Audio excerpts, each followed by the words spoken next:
వర్షం కారణం వల్ల ఎక్కడ పనులు అక్కడే ఆగిపోయాయి.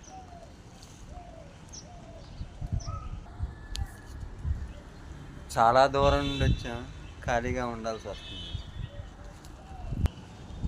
శిల్పి మేస్త్రుల పని కూడా ఆగిపోయింది వర్షం కారణం వల్ల. ఒక్క 2 రోజులు కానీ వర్షం పడకపోతే వర్క్ కంప్లీట్ అవుతుంది. పెయింట్స్ అన్నీ సిద్ధంగా రెడీగా ఉన్నాయి. ఫ్రంట్ కూడా కొంచెం కొంచెం విగ్రహాలకి కొంచెం బ్యాలెన్స్ ఉంది.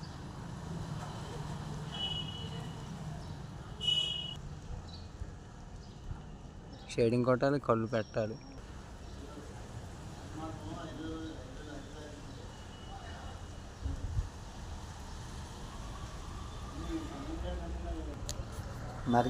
మరికొన్ని వీడియోల కోసం మా ఛానల్ సబ్స్క్రైబ్ చేసుకుని ఒక లైక్ కొట్టండి.